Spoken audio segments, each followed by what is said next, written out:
Geometries of Lewis structures.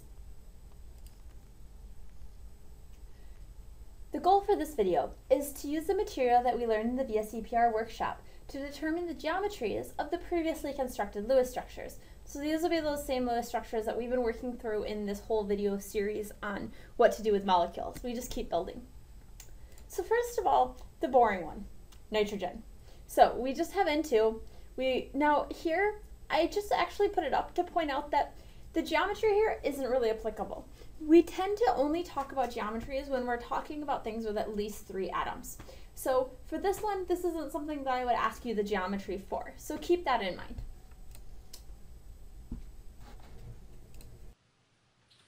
For our first example, we have AlH3. So here I have 3 atoms, and we need to figure out how to best arrange these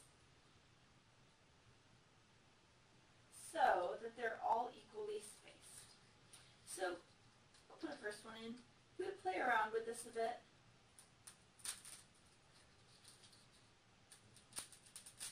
What we'll end up finding is that no matter which way we do this, our best case scenario for putting these around everything is to have all on one plane at 120-degree angles from each other. So here we have a triangle all on one plane, and that comes from having both a steric number and a coordination number of 3.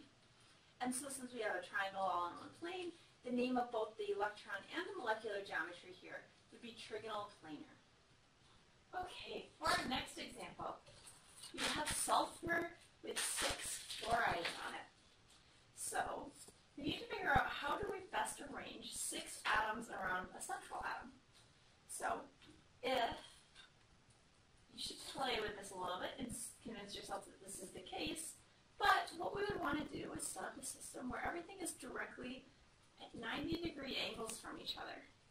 And these 90-degree angles from each other will give us furthest apart all these bonds can be. And you can move them around and see, well, what happens if I try to do this, if I try to do here, and you'll see that this is the best case scenario. So we have 6 of these all equally spaced. So if you remember from our in-class workshop, that means that this is octahedral. And remember, that name isn't quite as weird as it sounds. Even though we have 6 things bonded to it, it's octahedral because you're thinking about the 3D shape of this molecule. If you were to take a giant fabric piece and wrap it around this real tight and finish it off at one end, you would see that what you had is an octahedron. You have 8 faces, 4 on top, 4 on the bottom. It's kind of like 2 square pyramids put on end to end.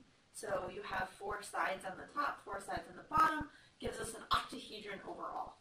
So this is octahedral because it has a coordination number and a steric number of 6, and meaning both the geometries are the same. We need to figure out how are we going to arrange these 4 atoms. So here we're looking at our steric number, our coordination number. They're the same since we have no lone pairs on our central atom. So both are 4. Steric and coordination number of 4. Now, at this point, we need to figure out how do we rearrange these. So it's a little tougher, in my opinion, than some of the other ones. So if we play around with this, what we end up finding is we have this sort of situation set up, where we have this on one plane, this sort of rotated from it. All of these angles are 109.5 degrees. And even though this one is our double bonded oxygen, that double bond doesn't really affect anything. So we have this tetrahedral shape. And tetrahedral then would be both our molecular and our electron geometry since there are no lone pairs. For the next one, we have XeF4. So XeF4, and this is the non-ionic version, has a coordination number and a steric number. So we need to figure out what those are first.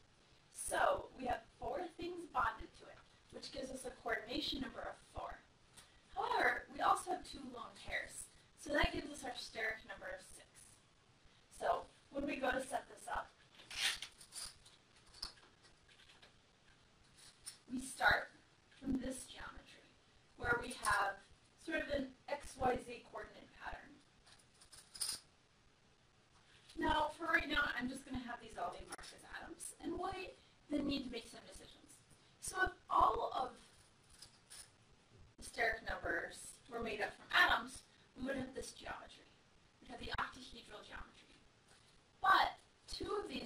actually going to be lone pairs. So when we're first trying to figure out which ones of these we're going to take away, we can look at it and say, well, these are all pretty equal. None of these are special.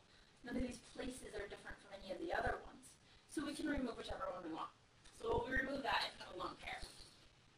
I'll admit, I kind of like keeping this here just to say, hey, look, there's something here. It's not a dad, it's a lone pair. So I'm going to do that and just leave these as atoms. So now when we need to take the second one off and turn that one into a lone pair, we could take this one off. But if we did that, now we have two lone pairs right next to each other. And lone pairs always have the most repulsion. They want to be the furthest apart. And so instead what we'll do is we'll take this one away because it's the furthest away. It's directly across. I'm just going to remove that atom, leaving the empty sticks there just to show you that, hey, there's some electrons there.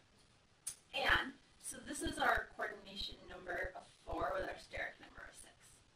I'm going to take these off for just a minute since now we need to think about our molecular geometry, and even though those lone pairs that are here and here are going to be shaping the molecule into this shape, we don't look at those when we look at the molecular geometry.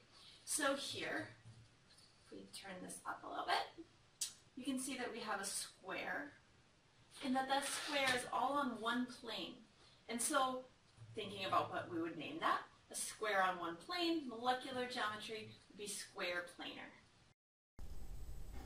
So hopefully now you can see how we were able to use all the material that we learned in the VSEPR workshop to determine the geometries of these constructed Lewis structures. So remember, as you're going through and doing these, the more you practice, the more second nature all this will become. Until you can see these in your head, I would highly suggest carrying around some toothpicks or straws so that you can sort of quickly sketch what's happening, and I use sketch here in a 3D nature, the molecules. And, as I mentioned in class, you're welcome to bring very small toothpicks with you to the exam, just your standard toothpicks, no candy or anything crazy like that, but just to kind of, in your head, do them out. So that way it kind of levels the playing field for those of you who can't really see in 3D all that well, because I know this is quite difficult to do otherwise, and I don't want you just memorizing the table. So keep that in mind, use your toothpicks, use your visual aids, do whatever you need to do to be able to see these in your head. Please do it that way and not just memorizing the tables.